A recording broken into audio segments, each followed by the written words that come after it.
LSP, Harry here. We are keeping an eye on what's going on all around out there, and in particular, the cannabis vertical. We're back with Josh Weiss out of LA, runs LA Creative. We're all in our homes. I'll just leave it at that, and working from our home offices.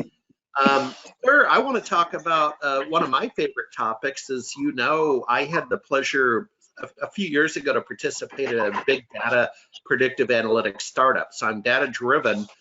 I kind of missed that startup. It was a heck of a lot of fun. You have some insights, some visibility into some original data research you're doing in the cannabis vertical down in California. Folks, there's a site, a URL down below, builtinla.com. Sir, go. What are you doing? All right. Well, let me go real quick. Built-in LA expands beyond the cannabis vertical, but the built-in series of sites, they focus on innovative startups at every metro, every major metro in the world, I believe. And what their actual purpose is to help people find jobs and to help startups sort of promote themselves. But what I realized is that looking for interesting, innovative brands, cannabis obviously being one of them, it's a good way to find a list really fast in various verticals. And so what we did as a test run is I was thinking with just a domain name, with the company's domain name, we can find out how many plain text passwords have been leaked on the dark web, how many encrypted passwords have been leaked on the dark web, is their SPF record compliant, do they have DMARC and DKIM set up right for their email security? Those are the basics. You could even get a website security score. You could get 5 to 10 hard data points related to cybersecurity about a company without talking to them, right? And so we started scanning. We found that I think about half the companies have dark web records leaked. Definitely not all of them have SPF records. And for anyone who doesn't know, if you don't have SPF, you essentially haven't set your email up correctly. And then there's DMARC and DKIM, which are harder to do, but in this day and age, people should really be looking for.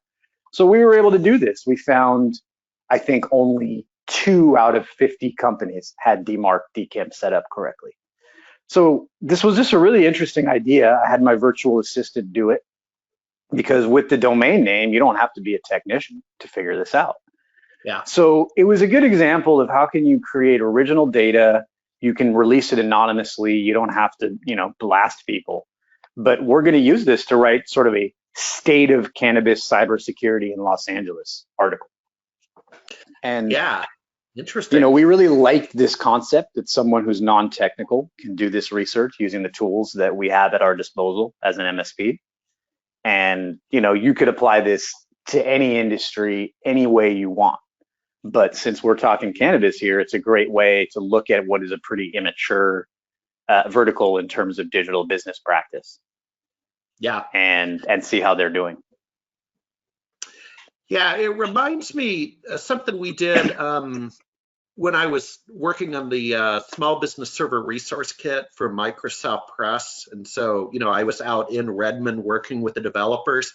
And there was this one port opening that was unique to SBS, and so 4490 or something, but there was this port opening, and what you could do is you could scan the universe and find out who was running SBS, right? That told us that this Lutheran church is running SBS, right? Because we did a scan, and again, this is a long time ago, but it was the same idea that if you wanted to find every small business server installation in the world, that's how you would have done it. You would have used, I'll call it science, to find out who they were, right? And then I could go sell them a book on Small Business Server, theoretically.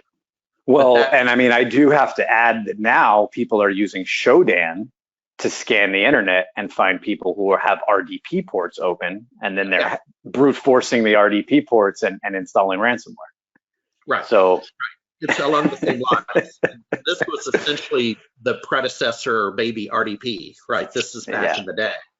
Yeah. And Well, no, keep up the good work. I mean, I appreciate you being one of our analysts because, folks, this is the type of content we're trying to develop to share with you to take advantage of the opportunities. And again, a very serious business vertical. It's cannabis, and onward and upward. I'll end on this. From an opportunistic point of view, I dropped a piece the other day up on our main site, smbnation.com, about how cannabis is showing signs of being counter-cyclical. It's for another day to talk with you about, my friend, but the rush on dispensaries, the demand, et cetera. in fact, I just made a note. We'll do that another time. We'll talk about counter-cyclical. We'll do it.